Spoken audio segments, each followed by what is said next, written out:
अद्भुत है हमारे महादेव, इनकी लीला का क्या कहना। इसलिए भैया महाकालेश्वर हम गए इसलिए ये कथा नहीं बताई, भागवत कथा में भी भोले बाबा का बड़ा महत्व है। हाँ, क्या महत्व है?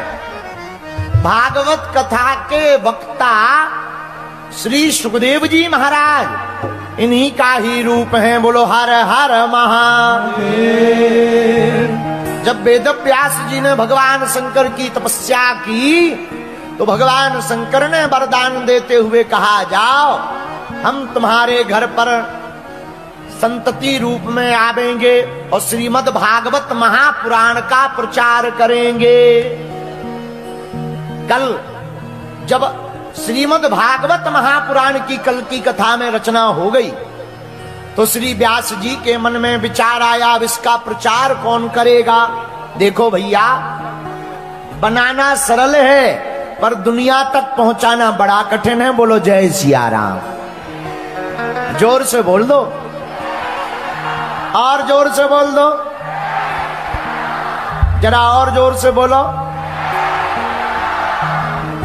भैया वेद व्यास जी को अपने पुत्र सुखदेव जी की याद आ गई। सुखदेव जी कौन है? आहा हा। एक बार भगवान शंकर कैलाश पर्वत पर बैठे थे, पार्वती जी सामने, पर भोले बाबा तो ध्यान में मगन। नारद जी पहुंच गए।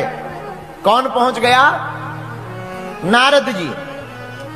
नारद जी पार्वती जी को उकसाते हुए बोले, मैया आप तो भोले बाबा को बहुत मानती हो, भोले बाबा भी आपको मानते हैं, पर तुम्हें भोले बाबा के सभी राजों का, रहस्यों का पता नहीं होगा। पार्वती जी बोली, नारद जी हम तुम्हें जानते हैं, एक दूसरे में लड़ाई फंसाकर मजा लेने का तुम्हारा पुराना काम है, हम तुम्हें जानते हैं, हमें बातें मत बनाओ। नारद जी बोले, मैया हम बातें ना बना रहे, सच सच बतावे, भोले बाबा जो गले में मुंडों की माला पहनते हैं तुम्हें पता है वो किसकी है? पार्वती जी बोली, हमें पता नहीं है। नारद जी बोले, तुम्हें तो फिर ये भी पता नहीं होगा कि भस्म किसकी रमाए? पार्वती जी बोली, ये भी हमें पता नहीं है। तो नारद जी बोले, महाराज मैया फिर तो एक और बात तुम्हें पता नहीं होगी। बोले क्या? बोले इनकी पहले भी एक शादी हो चुकी है। पार्वती जी बोले, हाँ। नारद जी बोले, तो? पार्वती जी बोले, बताओ वो कहाँ रहती हमारी सौतन? नारद जी बोले, अब हमें उसका ठिकाना तो पता नहीं है, भोले ही बाबा से पूछो, अपन तो जय चले श्रीमन नारायण नारायण। नारद जी चले गए। अब तो पार्वती जी के दिमाग में वही बात घूमे, और कोई भी भाई धर्म पत्नी कोई भी हो, सौतन की बात आ जाए आग लग जाती है। बोलो सीताराम। जोर से बोलो, चाहे कोई मजाक में भी कह दे आग लग जावे। बोलो जय हनुमान जी की। पार्वती जी बैठी कि अब जागने दो भोले बाबा को, अभी मजा लेते हैं। अब भोले बाबा जागे समाधि से, राम राम राम राम राम सीताराम सीताराम सीताराम। पार्वती जी बोली, हमारी सौतन से करो सीताराम, हमसे मत करो। भोले बाबा बोले, क्या बात है देवी जी, आज तो उठते ही ना प्रणाम ना आरती ना बंदन, सीधा सा उल्टा सीधा प्रवचन, मंगलाचरण हो रहा है, क्या बात है? पार्वती जी बोली, हमें बात ही नहीं करनी, जब तुम पहले ही शादी कर चुके तो हमें बताया क्यों नहीं आता? भोले बाबा ने कहा, ये कौन सी खाज फंस गई? भोले बाबा बोले, देवी जी एक बात बताओ, नारद जी तो नहीं आए थे? पार्वती जी धीरे से हिला के बोली, हाँ वो आए तो थे। शंकर जी बोले, तब तो कुशल है, बातों से काम चल रहा, ये जहां भी जाते हैं सीधा लट्ठी उठवा देते हैं। बोलो जय हनुमान जी की। क्या हो गया, आप क्यों नाराज बैठी हो? पार्वती जी बोली, महाराज हमने सुना आपकी पहले शादी हो चुकी। भोले बाबा बोले, सही बात है। पार्वती जी बोली, महाराज अब बात तो बाद में होगी, पहले ये बताओ ये मुंड किसके हैं, ये जो मुंडों की माला है ये किसकी खोपड़ियां हैं? शंकर जी बोले, बताएंगे। और कोई प्रश्न? हाँ महाराज, ये जो भस्म है ये किसकी है? अब भगवान शंकर ने पार्वती जी को बैठाया सामने, बैठो देवी जी, आप आपने सही सुना, हमारा पहले भी विवाह हो चुका। किसके साथ महाराज? मुस्कुराते हुए त्रिभुवनपति भूत भावन महादेव बोले, देवी हमारा विवाह किसी और के साथ नहीं, तुम्हारे ही साथ हुआ। पूर्व जन्म में तुम सती थी, इस जन्म में तुम पार्वती बन गई हो। अच्छा महाराज, तो महाराज ये मुंडों की माला किसकी है? भोले बाबा बोले, ये भी तुम्हारी है। हमारी महाराज? हाँ, जितने मुंड हैं इतनी बार तुम जन्म ले चुकी, शरीर त्याग चुकी, और हम तुमसे इतना प्रेम करते कि जब भी तुम शरीर त्यागती हो तुम्हारे मुंडों की माला बनाकर हम अपने हृदय के पास सदा रखते हैं। पार्वती जी बोली, महाराज रुकियो रुकियो रुकियो रुकियो रुकियो, केवल हम ही भर गए, आप एक भी बार गायब नहीं भय? क्या हम ही भर गए, आप एक भी बार नहीं गए? बोले बाबा बोले, देवी जी हमने अमर कथा को सुन रखा है, और जो अमर कथा को सुन लेता है वो फिर अमर हो जाता, मरता नहीं है। पार्वती जी बोली, महाराज वो जो भी कथा जड़ी बूटी हो हमें और खिवाए दो, कौन लफड़ों में पड़े बार बार, कम से कम अगली बार ये शक तो पैदा नहीं होगा। बोलो जय बजरंगबली। अच्छा, पर तीसरी बात नहीं बताई महाराज, ये भस्म किसकी है? बोले बाबा बोले, दो लोगों की। कौन कौन की? एक बोले, जब तुम शरीर त्यागती हो तो हम तुमसे इतना प्रेम करते कि तुम्हारी देह जब भस्मीभूत हो जाती तब उसी भस्म में हम लौटने लगते हैं। और दूसरा, राम भक्तों की भस्म हम अपने तन पर लगाते हैं। अच्छा महाराज, बाबा अब बातें मत बनाओ, हम इतने बार चले गए, आप एक भी बार नहीं गए, वो बूटी हमें भी खवाओ। बोले बाबा बोले, वो खवाई नहीं जाती, सुनाई जाती है, पिलाई जाती है। महाराज पिलाओ, अभी बर्तन ला रहे हम। नहीं नहीं नहीं नहीं, बर्तन से नहीं पिलाई जाती, फिर कानों से पीना पड़ता है। अच्छा महाराज, कानों से कौन सी बूटी? अरे भैया, बोले बाबा बोले, देवी जी वो कोई और बूटी नहीं है, राम कथा ही अमर कथा है, कृष्ण कथा ही अमर कथा है। जो भी इस कथा को भाव पूर्वक सुनेगा, सिद्धांत पूर्वक सुनेगा, भैया वह मौत से परे हो जाएगा, मौत उसका बाल बांका नहीं करेगी, वह उसका तन जरूर मर जाएगा पर आत्मा को कोई नहीं मार सकता है। महाराज हमें भी वो कथा का रसपान कराओ। भोले बाबा ने डमरू बजाई, जितने भी पशु पक्षी थे सब कैलाश पर्वत के भाग गए, लेकिन एक छोटा सा तोता उसी बरगद के पेड़ के ऊपर रह गया, वो भाग नहीं पाया, छोटा था। भोले बाबा ने कथा सुनाई, पर कथा होते के बीच में पाप उठे अकुलाए, या सोवे या लड़ पड़े या उठ के भग जाए। कथा के बीच में एक खतरा होता है, पूछो क्या? कई बार तुम देखना कथा के बीच में इतनी बढ़िया नींद आती है, इतनी बढ़िया नींद आती है कि बिस्तर मिल जाए तो 6 महीना उठे ही ना, कुंभकर्ण जैसे ऐसा लगता है। हाँ बोले क्यों? बोले कथा होते के बीच में पाप उठे अकुलाए, जो भीतर पाप रहते उन्हें लगने लगता अब हमें हाउस खाली करना पड़ेगा क्या, अब हमें भागना पड़ेगा क्या? एक काम करो, इसको ही कथा से उठा दो, ये कथा से उठ जाएगा तो हमें अंदर से भागना नहीं पड़ेगा। बोलो जय बजरंगबली। इसलिए तुम देखना कथा में जितनी दुनिया की बातें याद आती कहीं नहीं आती। हाँ सबसे ज्यादा, और बुरा ना मानना, इंदौर के पागलों तन से पूजा कर रहे, आज के डेट में लोग तन से पूजा कर रहे, मनवा गया बाजार, और कैसे रीझे सांवरा जुड़े न दिल के तार। ज्यादातर लोग आजकल तन से पूजा कर रहे, और मन तो मार्केट में इंदौर के घूम रहा, चाट पकौड़ी खा रहा, इंदौर का पोहा प्रसिद्ध है, बढ़िया खा रहा है, फिर कहते गुरुजी कृपा नहीं होती ठटरी के बरे नक कटा है। भाई तन से पूजा करोगे तो कहां से कृपा हो जाएगी? बोलो जय बजरंग बली की। उपाय क्या है? मन से पूजा करनी चाहिए। अरे राम राम सब कोई भजे,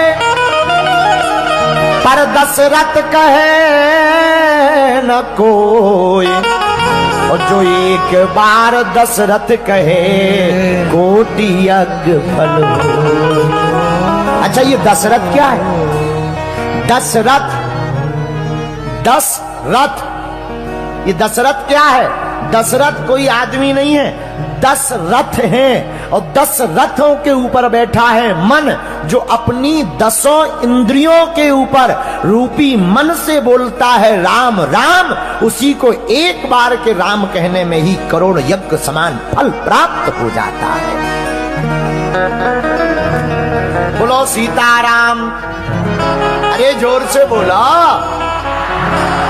थोड़ा और जोर से बोलो। भोले बाबा ने भैया अमर कथा सुनाई। अमर कथा में पार्वती जी बीच में सो गईं, तो जो तोते का बच्चा ऊपर बैठा था उसके कानों में अमर कथा गई तो चेतना आ गई, और चेतना इतनी प्रबुद्ध आई कि वो बुद्ध और प्रबुद्ध बन गया। तो जब पार्वती जी सो गई तो कथा में बीच बीच में जवाब देना चाहिए। हाँ महाराज बढ़िया कह दी। ओ हो हाँ जय हो। ये बीच बीच में बोलने से कथाकार का मन लगा रहता है कि तुम्हें समझ में आ रही। बोलो जय बजरंग बली। कुछ लोग तो वरना ऐसे बैठ जाते जैसे घर से पिट करके आए हो गए।